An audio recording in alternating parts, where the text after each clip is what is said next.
Inspirasi, Inforia, Islami, semuanya diiki.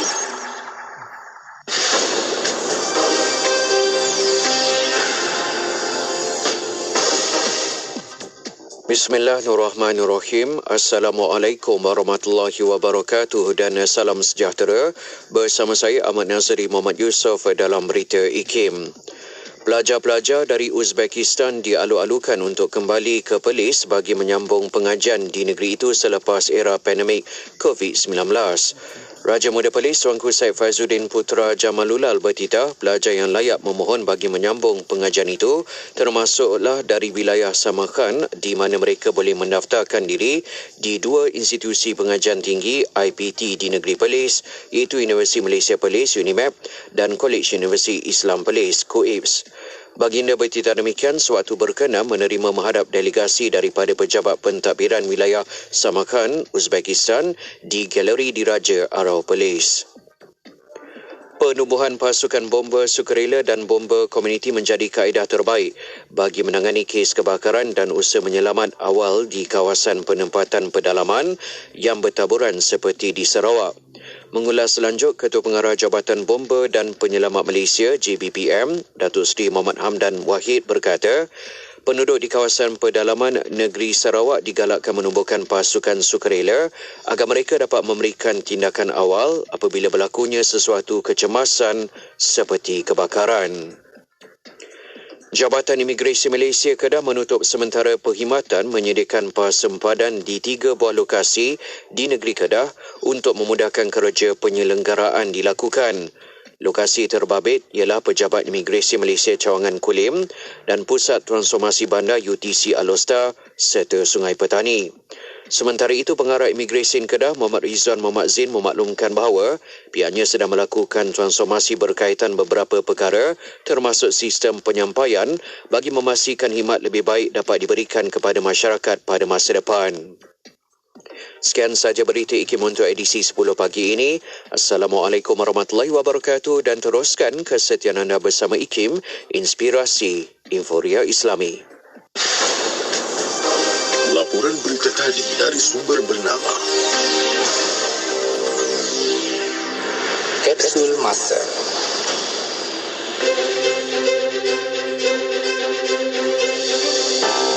Pada tanggal 1 Ogos dalam tahun 1956, pengisytiharaan lapangan terbang Kuala Lumpur dinaik taraf kepada lapangan terbang antarabangsa telah dilakukan oleh Yang Teramat Mulia Tunku Abdul Rahman Putra Al-Haj, Ketua Menteri Persekutuan Tanah Melayu di Sungai Besi, Kuala Lumpur. Melalui pengisytiharan ini, Persekutuan Tanah Melayu termasuk dalam perjalanan udara antarabangsa dunia serta menjadi salah sebuah destinasi tumpuan para pelancong antarabangsa. Kapal terbang pertama yang mendarat di lapangan terbang tersebut ialah milik British Overseas Airways Corporation BOAC dari England. Oleh kerana lapangan terbang berkenaan terletak di pusat bandar dan kawasan perumahan serta kedudukan landasan yang menghala kebanjaran sebuah gunung, pada 30 Ogos 1965, lapangan terbang antarabangsa yang baharu di Subang, Selangor telah dibina dan dirasmikan untuk pengangkutan udara antarabangsa menggantikan lapangan kapal terbang Sungai Besi. Petikan fakta ini disediakan oleh Seksyen Dokumentasi dan Penerbitan Arkib Negara Malaysia.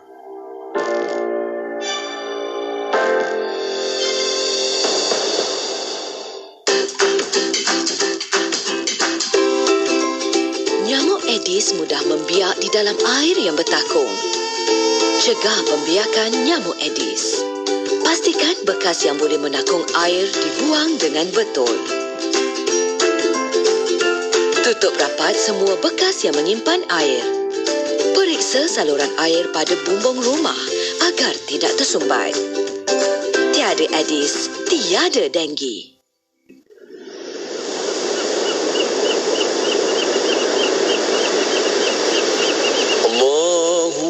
أنت السلام ومنك السلام وإليك يعود السلام فحينا يا ربنا بالسلام دار السلام اللهم أنت السلام ومنك السلام وإليك يعود السلام فحينا يا ربنا بالسلام وأدخلنا الجنة دار السلام اللهم أنت السلام Ya Allah, ya Tuhanku, Engkaulah kesejahteraan. يعود السلام Daripada mula segala kesejahteraan, dan kepada mula kembalinya kesejahteraan. Maka hidupkanlah kami, wahai Tuhan kami, dengan kesejahteraan, dan masukkanlah kami ke dalam syurga-Mu, negeri kesejahteraan. وإليك يعود السلام فحينا يا ربنا بالسلام وأدخلنا الجنة دار السلام.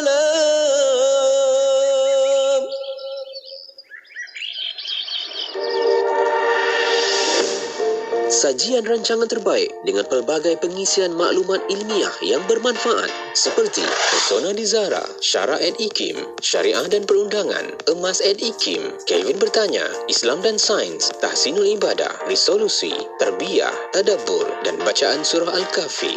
Bersama Syafiq Saleh, hanya di Ikim, Inspirasi Inforia Islami. Dengarkan ilmu-ilmu yang bermanfaat bersama Syafiq Saleh di Aspirasi 101. Ikim, Inspirasi Inforia Islami. Bismillahirrahmanirrahim. Assalamualaikum warahmatullahi wabarakatuh. Alhamdulillahirrabbilalamin.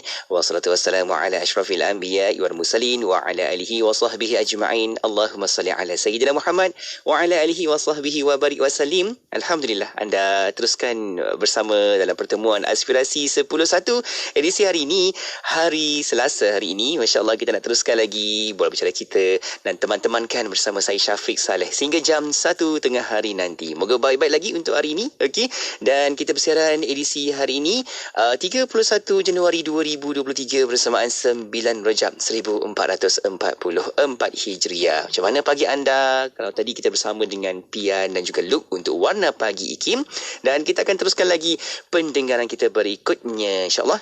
Seketika lagi kita akan dengarkan rancangan Syariah dan Perundangan yang akan disampaikan oleh yang berbahagia Ketua Pengarah Ikim, Profesor Madya Dr. Azam Adil, yang akan membincangkan tentang tajuk Hentikan Kebebasan Mutlak dalam Memerangi Islamofobia. Ini kita nak faham lagi bagaimana konsepnya. Okey, dan tonton di Facebook serta di YouTube Ikim Media. InsyaAllah kejap lagi kita akan dengarkan. Baik, dan hari-hari kita bersama bertemu dengan orang sekeliling kita, pastikan kita sentiasa ucapkan salam ketika bertemu. Ziarah lah kalau ada sahabat-sahabat kita yang mungkin dalam kesusahan, dalam kesakitan, doakan mereka. Okey, juga tolong orang dalam kesempitan, dan kita berilah bantuan dalam bentuk apa sahaja usaha. Kita berikan doa, berikan juga bantuan dalam sudut support kepada orang lain juga, supaya kan juga kita permudahkan urusan orang lain. InsyaAllah semoga urusan kita turut dipermudahkan sebaik-baiknya oleh Allah Subhanahu Wa Taala. Amin. Okey, jom kita buka cerai untuk Aspirasi 101. Kita ada dendangan lagu dari Saujana. Lagunya Tulus, kekal di Radio Ikim. Bukalah mata dan minda, lihatlah, pandang pada alam. Dengarkan bisikan suara, keluhan dan jerih rintihan. Ayo curahkan tenaga, luangkan sedikit masa, bersama merasakan perihnya. Huntang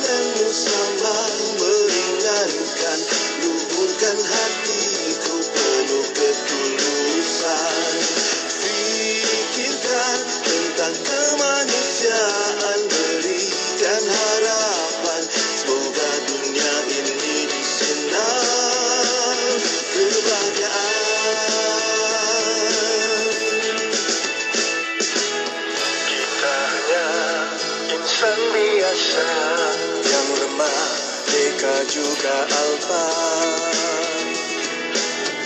sering diuji dunia yang penuh hayal pancaroba. Namun janganlah engkau sampai berputus asa, teguhkanlah merentas gelora. Ulur tanganmu sama meringankan, luhurkan hatiku penuh ketulusan. Fikirkan tentang kemanusiaan, berikan harapan, moga dunia ini disinar kebahagiaan.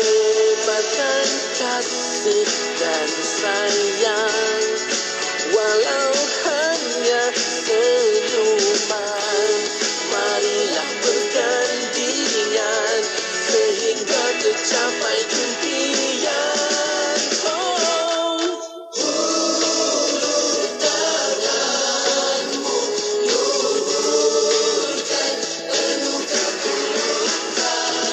Fikirkan tentang kemanusiaan, berikan harapan, moga dunia ini disinar kebahagiaan.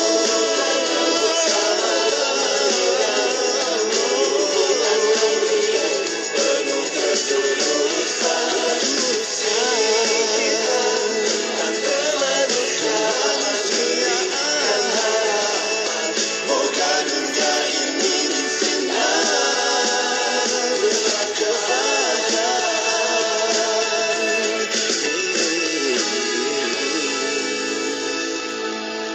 Radio IKIM membawa kepada anda lagu-lagu nasyid terbaik. Suci di pandangan mata, dalam puji, dalam kata-kata, dia bil Quran, waj'alhu lana imaman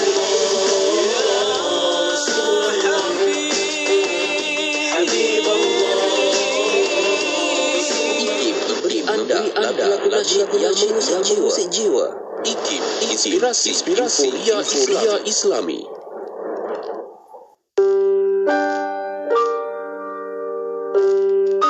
Kita cakap dengan batas makhluk, ya. Sebab makhluk ni kita kena ada satu permulaan untuk kita meraih adanya pengakhiran. Ya, kalau kita tak nak mulakan sesuatu tiada awal, kita tak prepare diri kita untuk adanya satu awal yang baik, maka kita tidak akan dapat satu kejayaan yang baik. Tetapi kita katakan bahawa tiada awal dan tiada akhir ni, kalau kita angkat lebih tinggi pula, yang kita bergantung kepada Allah yang tidak ada awal tiada akhir. Jadi kalimat yang sama kita gunakan. Allah yang kita bergantung itu sifatnya adalah al-awwalu wal-akhiru. Tetapi maksudnya adalah Allah yang tidak ada awal dan Allah yang tidak ada akhir. Kita makhluk perlukan adanya awal dan kita akan ada pengakhiran. Penyelidikan merupakan satu bahagian penting dalam proses pembentukan ilmu pengetahuan baharu. Namun, penyelidikan yang dilakukan tanpa menerapkan nilai-nilai etika menimbulkan banyak isu dan masalah. Apakah perspektif Islam terhadap etika penyelidikan? Siapakah pihak yang berkepentingan dalam ekosistem penyelidikan? Apakah bentuk-bentuk pelanggaran etika yang sering berlaku? Apakah pula etika yang perlu dijaga dalam aktiviti-aktiviti penyelidikan seperti pengumpulan dan analisis data serta penerbitan hasil? Bagaimanakah etika penyelidikan berteraskan Islam dapat dibudayakan? Jika anda seorang penyelidik atau pelajar pasca siswazah dan ingin mendapatkan jawapan kepada soalan-soalan tersebut, daftarkan diri anda untuk Bengkel Islam dan Amalan Penyelidikan Beretika Anjuran Institut Kefahaman Islam Malaysia IKIM pada 14 hingga 15 Februari 2023. Untuk pendaftaran, hubungi unit program dan latihan 03-6204-6320 atau 322. Layari www.ikim.gov.my untuk keterangan lanjut. Kuala Terengganu 100.2 FM. ikuti perkembangan-perkembangan terkini Radio IKIM di Instagram. Anda boleh type ikim.my dan follow. Jangan lupa untuk pasang notifikasi supaya tidak terlepas cerita terbaru Radio IKIM. IKIM, inspirasi euforia Islami. Allahumma salli ala Sayyidina Muhammad wa ala alihi wa sahbihi wa barik wa salim. Syukur Alhamdulillah kembali bersama saya Syafiq Saleh dalam pertemuan di Aspirasi 10.1 di pagi Selasa ini. Nak teruskan lagi perkongsian kita menerusi rancangan yang dah pun kita siap sedia dalam jadual kita, iaitu rancangan syariah dan perundangan. Menarik dalam rancangan ini untuk kita nak sama-sama hayati lagi apa isu-isu semasa dan juga mungkin boleh kita faham tentang perlembagaan di negara kita. Juga kita buat tinjauan undang-undang di tempat lain juga untuk kita jadikan sebagai panduan dan juga info yang terbaik dalam pengalaman hidup kita, insya-Allah. Okey, seperti biasa anda boleh tonton di Facebook Live IKIM FM dan juga di YouTube IKIM Media. Soalan pertanyaan boleh hantarkan ke talian WhatsApp konti. Kita aktifkan sekarang taliannya 011 29 004 004. Dan terus kita nak bersama dengan tetamu kita yang dah pun bersedia dalam talian dan juga di dalam konti kita dah pun bersedia mengalung-alungkan kehadiran yang berbahagia Profesor Madya Dr. Muhammad Azam Muhammad Adil, merupakan Ketua Pengarah Institut Kefahaman Islam Malaysia IKIM. Assalamualaikum Doktor. Waalaikumsalam. Apa khabar Syafiq? Khabar baik. InsyaAllah. Jumpa lagi Doktor minggu ni. Kan? Alhamdulillah. Syukur. Dan sahabat minggu kita berbicara berkaitan dengan slot syariah perundangan di setiap hari Selasa ni. Dan pada kali ini kita nak betul-betul fokus zoom in berkaitan dengan isu Islamofobia. Nah kan, kita nak tahu bagaimana kita nak hentikan kebebasan mutlak dalam memerangi Islamofobia. Di awal ni Doktor mungkin sedikit sebagai mukadimah, sebab kita baru saja mendengar satu situasi berlaku apabila pemimpin politik berhaluan kanan Sweden yang membakar kitab suci Al-Quran di Stockholm pada 21 Januari yang lalu, Doktor. Jadi adakah ini insiden kali pertama dan apa kaitan dengan Islamofobia, Doktor? Baik. Terima kasih Syafiq. Sama. Assalamualaikum warahmatullahi wabarakatuh. Alhamdulillah wassalatu wassalamu ala asyrafil mursalin wa ala alihi washabihi ajmain. Para pendengar sekalian, bila Syafiq bertanya tentang insiden yang berlaku pembakaran Al-Quran oleh apa yang dinamakan sebagai Rasmus Paludan, pemimpin politik berhaluan kanan di Sweden, baru-baru ini, kalau ikutnya pada 21 Januari, I think just a day before Chinese New Year lah, di ambang tahun baru. Sebenarnya insiden ni bukanlah pertama kali dan dia memanglah kalau kita tengok dikaitkan dengan Islamofobia. Sebab kenapa kita kaitkan dengan Islamofobia? Kerana kalau tak kerana Islamofobia, benda ni tidak akan berlaku. Dan insiden-insiden sebelum ni, kalau kita tengok mungkin kita tak dapatlah nak bagi contoh yang kesemua, tapi di antaranya saya ingat sebelum PKP, sebelum COVID 2019, kita didatangi oleh berita yang kurang baik di New Zealand. Bagaimana berlakunya di mana adanya serangan oleh seorang pengganas di Masjid An-Nur dan juga pusat Islam Linwood di Christchurch, New Zealand. Dan daripada serangan tersebut, dia telah mengakibatkan 51 orang terbunuh dan mencederakan lebih kurang 49 yang lain ketika masyarakat Islam, iaitu umat Islam di Christchurch itu sembahyang solat Jumaat pada 2019, to be precise 15 Mac. Dan ini dikaitkan dengan xenofobia, perkauman dan Islamofobia. Dan kita agak ralat sebab Syafiq, New Zealand ni kira kalau kita tengoklah indeks kebahagiaan, indeks jenayah yang paling rendah, tiba-tiba dia ada timbul ni. Tapi dia akan berkait dengan Islamofobia. Walaupun katanya pengganas, tapi kenapa benda tu berlaku? Dan mesti ada sebab je lah. Kemudian kita juga mungkin selepas 2-3 tahun sebelum tu adanya tindakan dan tingkah laku yang berlaku, dan kebanyakannya berlaku di negara-negara yang mana orang Islam tu minoriti. Di negara barat umpamanya, di Eropah, di Amerika Syarikat. Dan ini semua kesannya daripada apa dipanggil sebagai Islamofobia. Dan kenapa Islamofobia ini berlaku? Dan mestilah ada sebabnya.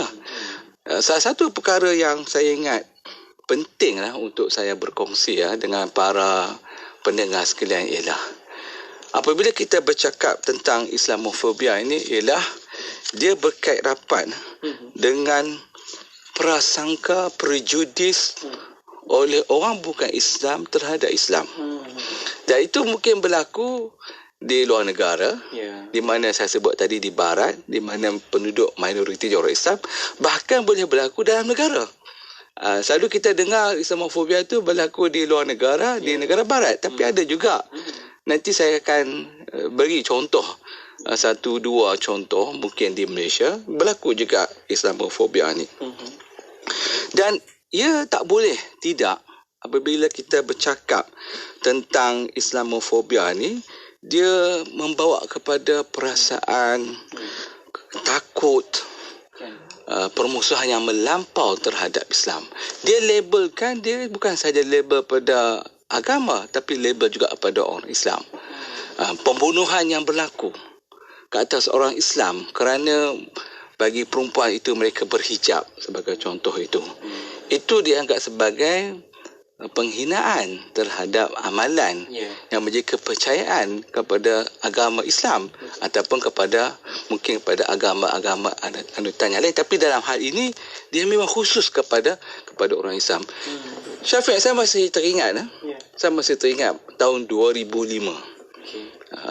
Satu, saya di hujung pengajian saya buat PhD di London lah. Pada hari yang saya sepatutnya pergi ke Senate House di University of London untuk saya nak serahkan tesis saya ni. Pada hari tersebut, iaitu kalau tidak silap saya pada 7 hari bulan Julai, kalau tidak silap saya 2005. Apa yang berlaku pada masa tu? London bombing. Berlaku beberapa letupan bom di dalam kota London. Bukan satu tempat, banyak tempat. Dan terus persepsi ialah pengganas orang Islam. Jadi apa sahaja yang dilakukan atas apa-apa tiket pun, atas apa platform pun, tapi kalau oleh orang Islam, dia lihat sebagai pengganas. Dan itulah perception oleh Barat. Dan saya masih ingat bagaimana keadaan itu wujud. Pada masa itu berlaku mungkin dalam seminggu dua. Orang-orang Islam ni tak boleh keluar rumah. Sebab takut. Sebab akan dianggap mungkin boleh menjadi kecederaan atau mungkin boleh pembunuhan. Ini berlaku.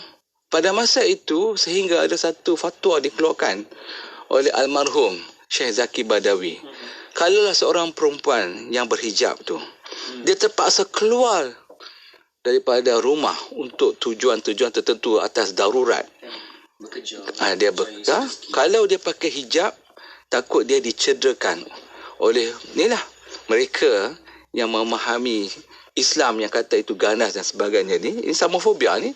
Maka pada masa itu, saya ingat lagi, Syekh Zaki Badawi kata harus dia menanggalkan hijab buat sementara kerana takut atas darurat dia kena keluar. Sebab untuk nak berjaga dia punya nyawa. Sampai begitu sekali sampai begitu.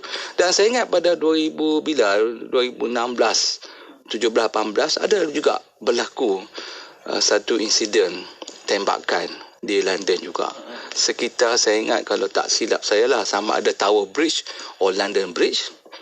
Terus media massa mengatakan ini pengganas Islam. Jadi ini yang saya katakan sebagai Islamofobia yang dipopularkan oleh Barat kerana mereka itu menganggap Islam itu sebagai agama yang mempromosi keganasan dan pembunuhan. Ini yang saya katakan bahawa ini ini salah faham mereka terhadap agama Islam. Dan janganlah mereka menganggap bahawa amalan-amalan oleh setengah-setengah orang Islam yang mungkin tidak melaksanakan amalan Islam yang sebenar, melakukan tindakan-tindakan di luar daripada kemanusiaan, di luar daripada fitrah, maka itu dianggap sebagai sebahagian daripada ajaran Islam. Masya Allah, itu dia kan. Syafiq. Kita kena faham di situ kan apa istilahnya. Dan kalau hari ini ada juga yang berlaku, kalau kita lihat di media-media luar lah di barat, sentiasa ada saja nak memanipulasikan lagi tentang kesefahaman agama di situ. Pertama, imej Islam tercalar di situ. Masya Allah. Dan kita di sini kita kena faham betul-betul bagaimana sumbernya, bagaimana asasnya kan. Adakah ia betul atau tepat, dan kita sendiri yang kena bijak menilai di situ. Masya Allah. Baik, kita akan kupaskan lagi bagaimana isu Islamofobia ni bertambah, faktor-faktornya, asalnya macam mana, cetusannya. Nanti yang berbahagia Dr. Azam akan berikan panduan kepada kita, insya-Allah. Baik, kita nak berehat seketika dan jangan ke mana-mana. Kita akan kembali lagi selepas ni, dan buat anda terus kekal bersama IKIM, Inspirasi Inforia Islami. Sultan Muhammad Al-Fatih. Sultan Muhammad Al-Fatih dididik guru-gurunya agar menguasai 7 bahasa sejak kecil lagi. 7 bahasa tersebut ialah Turki, Arab, Parsi, Greek, Serbia, Itali dan Latin. Terdapat juga penulis yang mengatakan bahawa Hebrew ialah antara bahasa yang dikuasai baginda. Penguasaan semua bahasa tersebut membolehkan Sultan Muhammad Al-Fatih berkomunikasi secara langsung dengan rakyatnya. Mereka terdiri daripada pelbagai bangsa, kaum dan agama yang tinggal di lebih 20 buah negara naungan Uthmaniyah di 3 buah benua, iaitu Afrika, Asia dan Eropah. Selain komunikasi, penguasaan pelbagai bahasa juga penting bagi Sultan Muhammad Al-Fatih untuk membaca dan memahami karya atau penulisan tentang tamadun, kepemimpinan serta strategi peperangan bangsa-bangsa asing. Keupayaan Sultan Muhammad Al-Fatih untuk menguasai pelbagai bahasa pada usia muda ternyata menjadi teladan terbaik bukan sahaja bagi rakyatnya tetapi juga umat Islam masa kini, terutama golongan muda.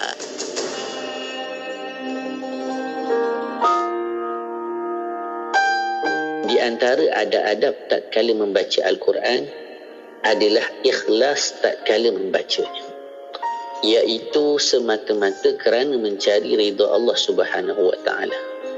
Ini perkara yang kita kena betulkan bila mana kita nak baca Al-Quran. Terutama bulan Ramadan, kita ada kumpulan-kumpulan tadarus. Bukan yang dijaga adalah bacaan, tapi nak tengok siapa habis dulu. Kita kena ingatkan diri kita, keutamaan kita adalah membaca Al-Quran kerana ia satu-satunya mukjizat yang mana Allah berikan kepada Nabi yang masih kekal sehingga hari ini. Jadi bila kita ikhlas dalam membacanya, kita akan mendapat bimbingan daripada Allah melalui Al-Quran yang kita baca. Jadi kena ingat, tulis dekat kita punya buku tu, jangan niat nak siapa habis dulu. Jangan niat siapa semata-mata baca lebih sedap, nak dapat pujian daripada orang. Bukan itu niat kita membaca Al-Quran, tetapi niatnya untuk mendapat keridhaan Allah Subhanahu wa taala. Jadi yang paling utama nak baca Quran ikhlas. Kerana Al-Quran ini wahyu daripada Allah, maka kita kena baca kerana Allah.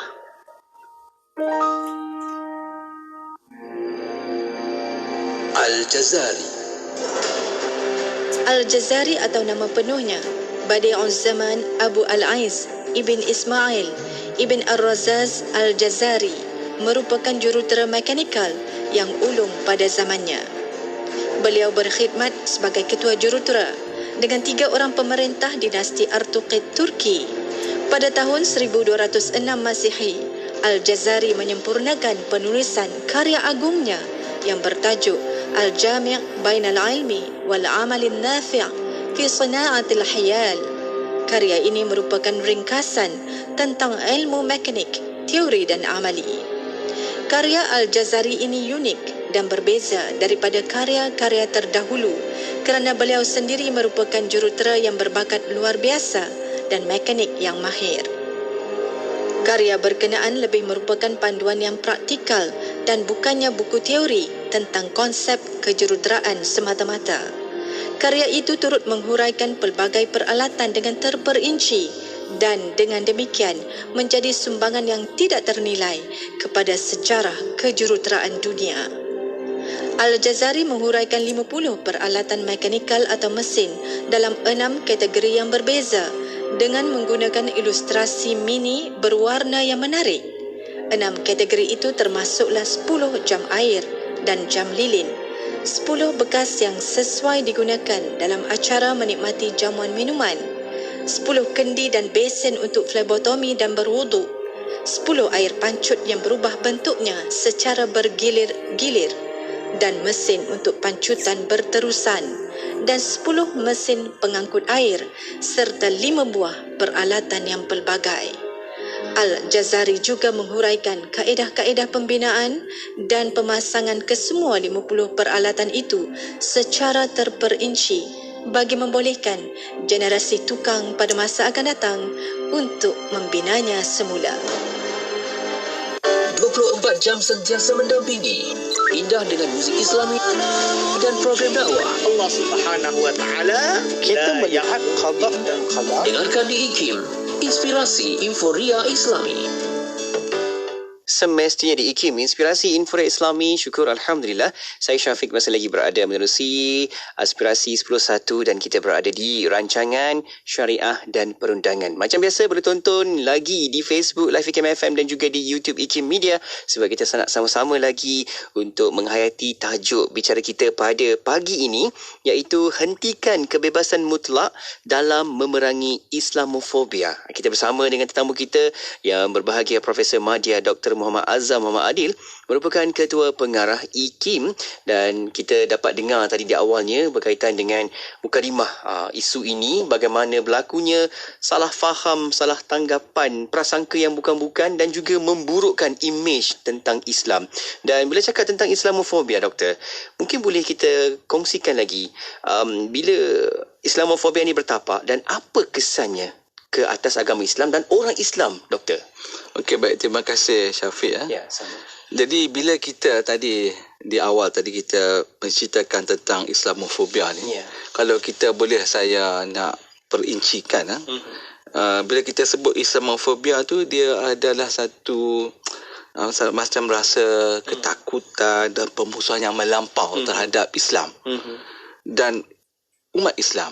Dia ada kepada agama Islam dan juga kepada umat Islam, dan ini dapat membawa kepada kebencian dan diskriminasi terhadap orang Islam. Dan kebencian ni, Syafiq, bukan kebencian biasa-biasa tau. Kebencian yang melampau. Yang melampau. Dan ini, bila benda ni terjadi dan akibat daripada apa yang berlaku, maka akanlah terjadi kawalan-kawalan ketat diadakan kepada umat Islam. Betul. Yang majoritinya, mereka tu majoritinya tinggal di negara dia panggil minoriti Islam. Dan akibatnya susahlah mereka nak bebas bergerak, freedom of movement itu dan sebagainya. Selalunya diherdik, selalunya didiskriminasi dalam aspek kemungkinan berlaku bahawa mereka tidak dilayan sama taraf walaupun mereka adalah warga negara. Okay? Ini yang berlaku. Tapi kalau kita tengoklah dalam pembacaan saya lah, Islamofobia ni dia wujud dalam wacana barat sejak zaman pertengahan. Apabila stereotip negatif tentang umat Islam membantu membina sokongan popular semasa Perang Salib. Maknanya dah lama dah. Semasa zaman Perang Salib. Kita kena ingat bagaimana Perang Salib itu berlaku.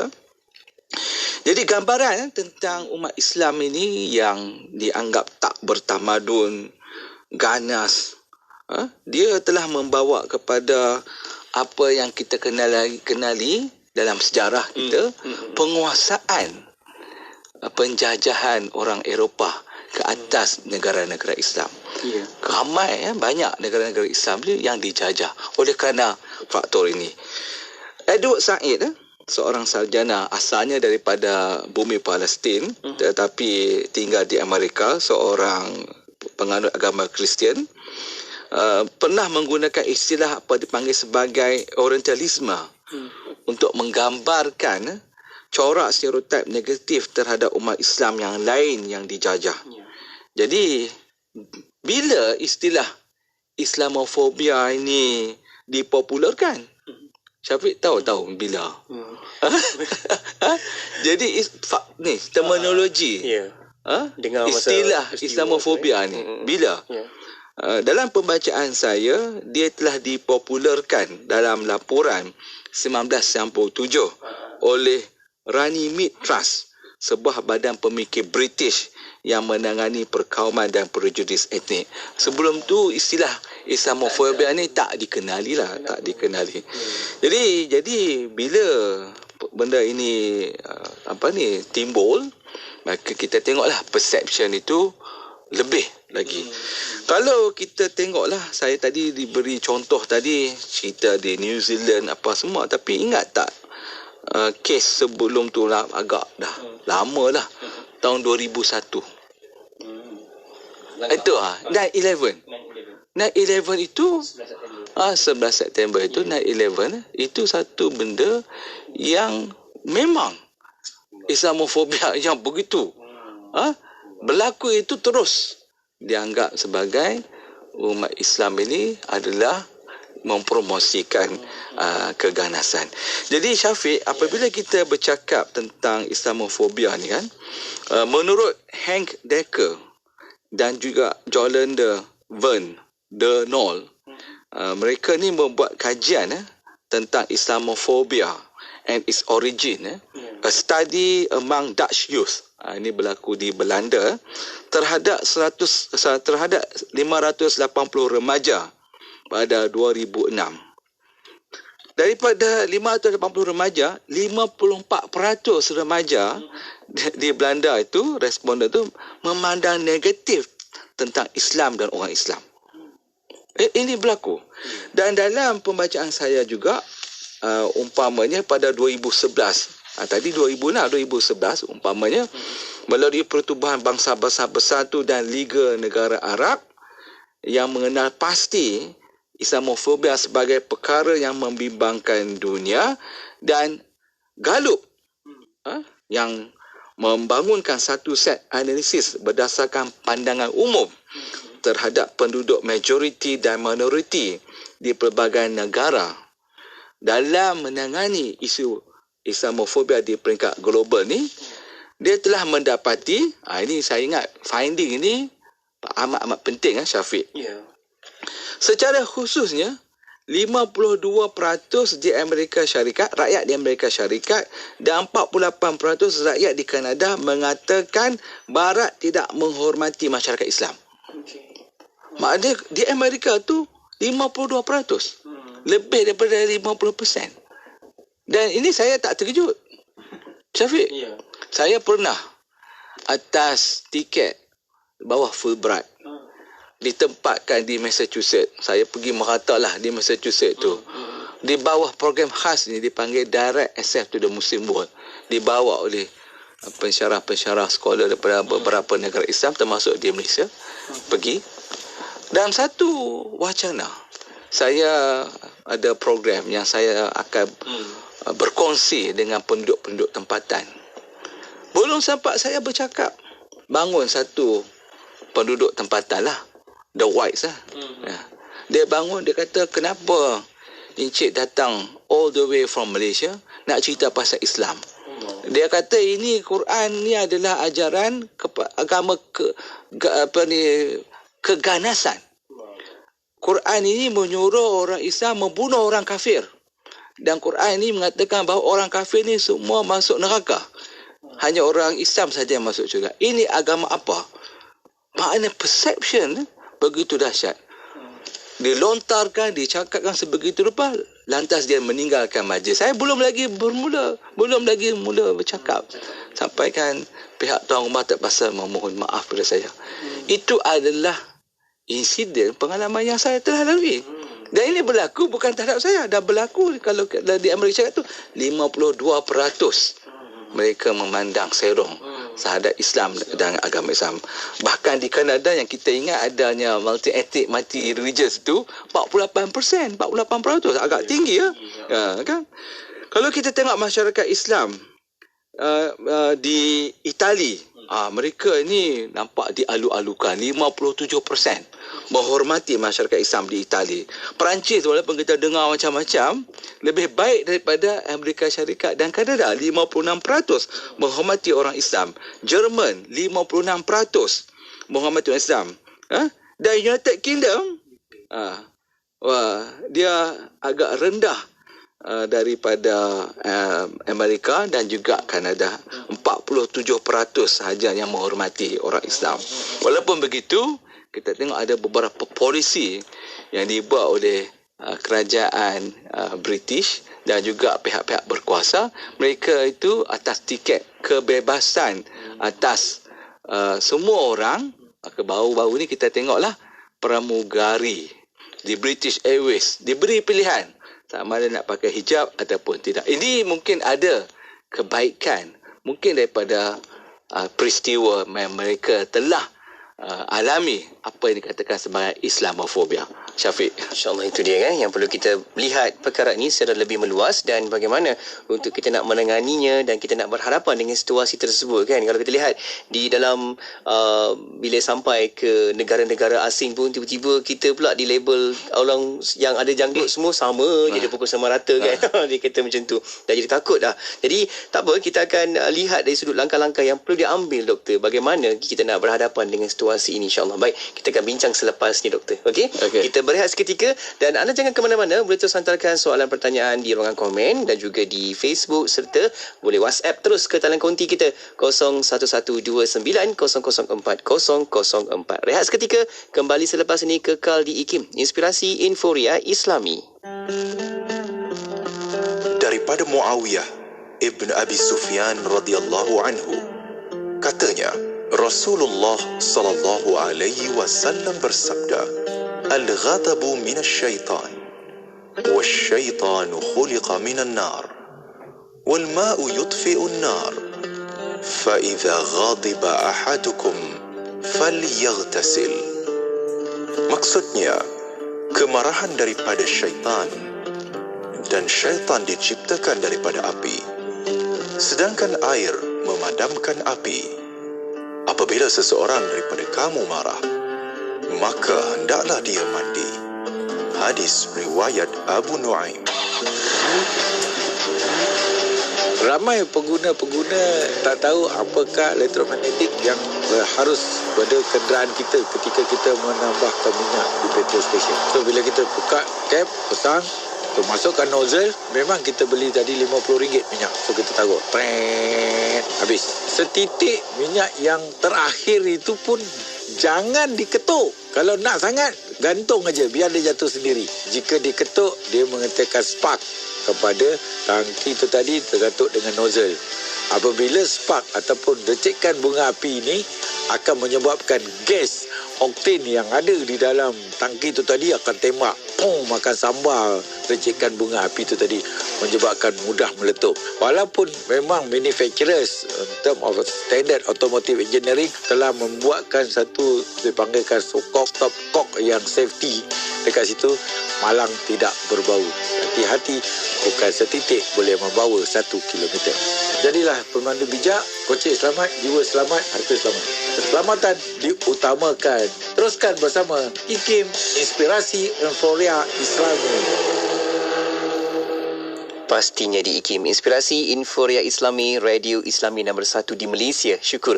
Kembali lagi bersama saya Syafiq Saleh dalam pertemuan Aspirasi 10.1 dan kita berada di rancangan Syariah dan Perundangan dan masih boleh tonton di Facebook serta di YouTube IKIM. Anda boleh sama-sama hantarkan soalan pertanyaan yang mana kita nak sama-sama juga bawakan dalam perbincangan kita, iaitu tajuk kita hentikan kebebasan mutlak dan memerangi Islamofobia. Jelas dengan apa yang disampaikan oleh tetamu kita, iaitu yang berbahagia Profesor Madya Dr. Muhammad Azhar Muhammad Adil, merupakan Ketua Pengarah IKIM, di mana kita bincang berkaitan dengan tajuk ini, sangat memberi info kepada kita. Doktor, kalau hari ini kita lihat di media-media tempatan, media-media barat yang sentiasa cuba nak memberikan perkara-perkara yang tak baik lah kan. Jadi kita perlu tahu dan perlu cakna isu ini. Pertama-tama mungkin ada sahabat-sahabat kita doktor yang mungkin nak keluar negara, lebihlah kena buat persiapan kan, risau nanti apa-apa berlaku pada kita terancam pula nanti. Namun doktor, 2023 hari ini, Doktor. Zaman penuh dengan teknologi, Doktor.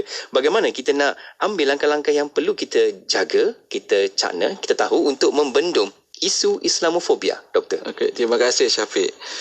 Nak membendung Islamofobia ni bukan satu benda yang mudah. Sebab kita kena ingat dan sebab dia sudah lama bertapak seperti mana yang saya telah sebut tadi dan kefahaman yang salah faham masyarakat barat terhadap Islam itu. Ini macam mana kita nak memberi kefahaman yang sebenar. Contohnya IKIM lah. IKIM mempunyai peranan yang besar dalam hal ini untuk memberi kefahaman Islam yang sebenar, dan itulah di antara objektif penubah IKIM. Dipersepsi oleh setengah-setengah orang, terutama sekali mereka yang bukan beragama Islam di barat, di timur, bahkan di Malaysia sendiri. Jangan kita ingat Islamofobia ni hanya berlaku di barat, di negara yang minoriti orang Islam, majoriti orang bukan Islam. Di Malaysia pun sekali, apabila orang mempertikaikan kenapa dibenarkan azan dilaungkan, kenapa diberi keistimewaan-keistimewaan tertentu kepada agama Islam, macam-macam lah. Contoh, ini saya panggil Islamofobia. Tak payah pergi jauh-jauh sebab mereka kurang faham. Mungkin didikan di mana-mana tertinggal, kita kurang faham. Kerana itu, kalau kita nak membendung dia kena bermula memberi kefahaman yang betul tentang Islam. Jadi orang kata Islamofobia yang berlaku, ini kita nak laksanakan undang-undang Islam ni, habislah nanti kena potong tangan. Ini laksana undang-undang Islam, ini nak laksana hudud lah. Itu Islamofobia lah. Persepsi yang salah. Apakah Islam itu hanya hukuman hudud? Apakah Islam itu hanya potong tangan? Itu adalah kefahaman yang cetek, kefahaman yang tidak benar. Jadi kita kena memberi kefahaman. So melalui macam kita buat hari ini, melalui program syarahan perundangan dalam radio, wacana, penyelidikan, dialog ni amat penting. Dialog ni amat penting. Itu kita mesti adakan banyak sesi program-program, sama ada secara serius atau secara santai, dialog antara orang Islam dan bukan Islam. Saya ingat di Radio IKIM kita ada program Kelvin Bertanya. Itu satu program yang amat baik. Sebab menceritakan persoalan-persoalan yang asas yang ditanya oleh orang bukan Islam terhadap Islam, dia supaya dia faham. Supaya bila cakap Islam, benda yang negatif. Benda yang positif tu bukan datang daripada Islam. Ini saya ingat ini tidak tepat. Dan apa sahaja yang dibawa oleh orang Islam, itulah dianggap sebagai Islam. Tak semestinya. Semua agama mempromosikan kepada keamanan dan kebaikan. Sebagai contoh, bila orang tu dia tak buat baik, jangan salah agama. Begitu juga dalam Islam. Orang yang Islam tersebut yang tidak melaksanakan ajaran Islam yang sebenar, maka janganlah salahkan Islam. Kemudian saya melihat bahawa perlunya satu undang-undang yang dia panggil membenteras kebebasan mutlak ni. Di barat ni isu je sekarang ialah kebebasan memberi pendapat ataupun freedom of expression itu begitu dahsyat tinggi, seolah-olah mutlak. Bahkan mereka memperolok-olokkan raja mereka buat dia boleh. Dan ini juga berlaku yang peristiwa yang di Sweden ni sebab atas faktor inilah. Maka mestilah kita minta PBB melalui negara-negara yang di bawah pertubuhan bangsa-bangsa bersatu, kita mestilah menguatkuasakan. Kalau tak ada undang-undang, buat undang-undang, kemudian menguatkuasakan undang-undang supaya membendung perkara ini. Ucapan kebencian, hate speech, mesti dikuatkuasakan. Jangan orang panggil apa, baling batu sumi tangan. Ini cerita apa ni? Ini perkara yang ni perlu diambil berat oleh especially di barat tu, kerana kebebasan mutlak mereka itu tidak bertempat. Kalau kita di Malaysia, kita alhamdulillah kita tidak memberi kebebasan yang mutlak. Walaupun dalam perlembagaan kita bagi freedom of expression, tapi dalam masa yang sama kita kata no absolute freedom. Kita ada restriction. Kita ada undang-undang yang diluluskan oleh Parlimen untuk menyekat kebebasan yang mutlak tersebut. Kalau tidak, akan berlakulah porak-peranda dalam negara ini dan akhirnya kucak kaca negara dan keadaan dalam negara kita tidak aman. Satu lagi perkara yang saya perlu nyatakan di sini ialah jangan laksanakan double standard. Apa dipanggil, apa yang berlaku ialah kita mestilah umpamanya di barat apabila mereka memperkenalkan undang-undang menghina agama, blasphemy law contohnya di United Kingdom, janganlah hanya untuk agama Kristian. Jadi apa-apa sahaja ucapan, tindakan yang menghina agama Kristian boleh diambil tindakan undang-undang melalui blasphemy law. Tapi kalau untuk agama lain tak boleh. Ini double standard. Kenapa kalau dia orang itu menghina agama Islam ataupun menghina agama lain tidak diambil tindakan? Maka mestilah diperkenalkan undang-undang tersebut. Apakah dengan membakar Al-Quran itu tidak menunjukkan dengan jelas penghinaan ke atas agama Islam itu sendiri? Ini yang saya bangkitkan. Bagi saya perlu ada di samping penguatkuasaan undang-undang usaha pendidikan oleh kerajaan barat bagi mengisi program-program yang seumpama yang kita buat di IKIM ini. Ya, betul. Supaya masyarakat mereka memahami. Saya masih ingat semasa saya belajar di London itu, anak saya yang kecil itu, mereka dididik cara menghormati agama lain. Dia ada corner, sudut di sekolah itu bila musim macam sekarang Chinese New Year, dia ada corner. Chinese dia bagi tahu ada apa Chinese New Year bila di perayaan tu diraikan apa sebab apa semua. Kemudian Maret kita punya hari raya. Aidilfitri. Ada corner jadi disebut kena sebulan berpuasa, kenapa kena berpuasa dan sebagainya. Dia didik daripada kecil. Di situ. Masa untuk umur dalam 7 tahun. Besok masuk pula raya haji. Raya Quran diceritakan juga. Kemudian ada Diwali. Kemudian ada Christmas. Kenapa kena benda ini? Kalau kita tak payah pergi jauh lah. Kita tengok di Malaysia. Kita kena didik anak-anak kita semenjak daripada tadika, daripada kecil, menghormati agama yang lain. Terutama sekali kalau kita ada masyarakat pelbagai kaum, orang bukan Islam menghormati agama Islam dan orang Islam. Orang Islam pula menghormati agama bukan Islam dan juga orang bukan Islam. Barulah kita dapat hidup dalam keadaan aman dan damai. Maka dengan berlakunya perkara-perkara tersebut, ni Islamofobia ni dapatlah kita nak nyahkan 100% agak sukar, tapi kita dapat kurangkan dan alhamdulillah insya-Allah satu hari nanti hanya sedikit sahaja persepsi negatif terhadap Islam dan agama kepada Islam dan juga umat Islam itu berlaku. Masya-Allah, itu dia jelas. Dan apa perlu tindakan yang perlu kita buat kan doktor, supaya isu ini akan dapat diberikan tindak balas semula imej Islam itu. Dan saya kira ini semua main peranan penting daripada semua orang Islam sendiri, pamerkan sifat yang baik-baik kan,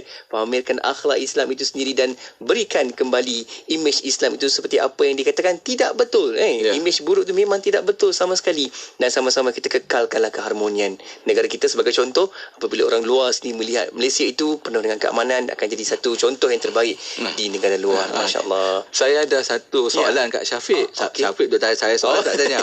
Agak-agaklah Syafiq lah, kalau dapat ambil tiket lah, turun di New York lah, umpamanya lah kan, di airport Kennedy, JF Kennedy airport lah. Lepas tak lepas dah tu apa tu betul daripada di bahagian immigration tu. Tu saya tengah terfikir tu kan, sebab ada yang kata bila kita wajah yang macam ni, janggut semua kan, semua orang macam kan, jadi satu perkara yang dah jadi serius dah kan. Jadi apa dia perception mereka kalau Syafiq melalui itu, saya kata dia memang berlaku. Memang berlaku realiti tu. Dia akan sampai tahan sampai kat setengah jam, kadang sampai 1 jam nak cek semua. Kenapa berlaku? Ini dah saya panggil Islamofobia. Allahu Akbar. Kita harapkan perkara ini tidak berlalutan panjang dan moga ada satu solusi yang terbaik seperti apa yang Dr. cadangkan kan, supaya undang-undang itu boleh mengawal dan juga boleh mengekalkan keharmonian ke seluruh dunia. dengan agama Islam, insyaAllah. Terima kasih Doktor atas perkongsian sangat menarik. InsyaAllah kita akan jumpa lagi untuk pertemuan akan datang menerusi rancangan syariah dan perundangan, Doktor, insyaAllah. Assalamualaikum. Waalaikumsalam. Alhamdulillah. Terima kasih juga kepada anda yang terus juga tonton di Facebook dan juga di YouTube IKIM. Terima kasih yang like, komen, share. InsyaAllah kita share banyak-banyak supaya dapat manfaat dalam perkongsian rancangan ini. Okey? Dan kekal bersama IKIM sebab banyak lagi perkongsian selepas ini. Hanya di IKIM, Inspirasi Inforia Islami. Ketahui bila segmen-segmen kegemaran anda akan ke udara di Radio IKIM. Layari www.ikim.my dan klik di ruangan radio. Terdapat juga info-info menarik mengenai personaliti-personaliti Radio IKIM. IKIM, Inspirasi Inforia Islami. Miri 104.0 FM.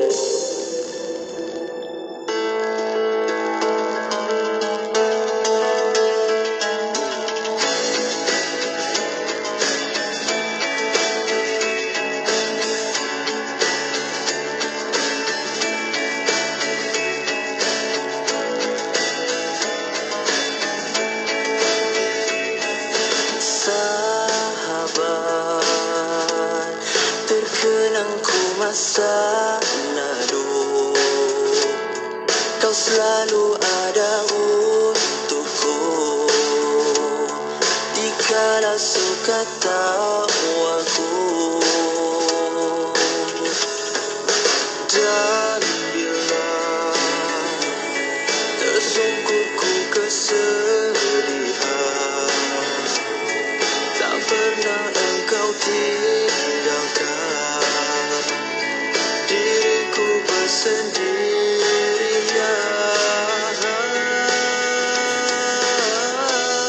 Terima kasih wahai sahabat, kau temanku dunia akhirat.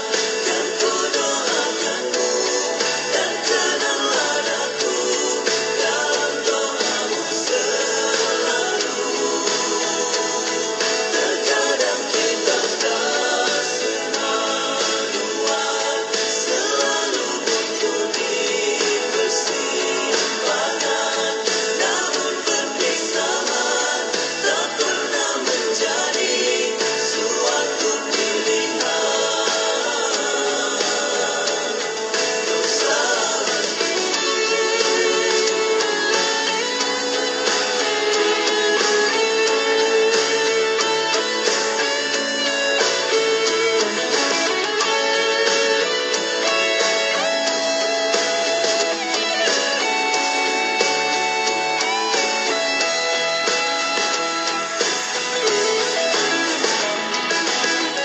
Walau jauh terpisah, kau takkan pernah ku lupa. Karena kita bersaudara.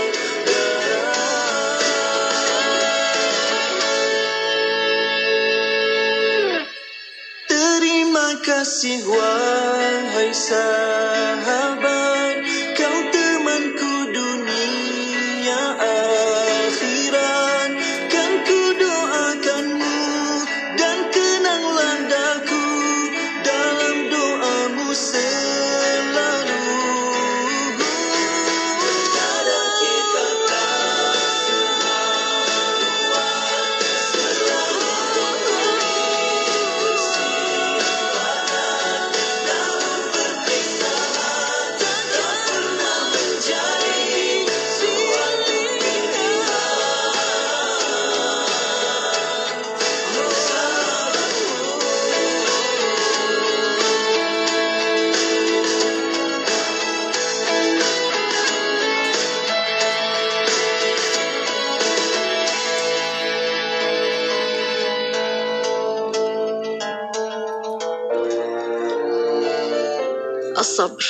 الصبر مر لا يطاق مذاقه، لكن عاقبته أجمل من الشهد. وكلما طال الصبر كلما كانت العاقبة أجمل. فكن على يقين بأن الله لا يترك عبدا صابرا دون أن يجازيه. سيأتيك العوض من الله بشكل مضاعف عن كمية الصبر لينسيك ما قد عشته من ألم. ذلك وعد ربي وبشر الصابرين. inspirasi, inforia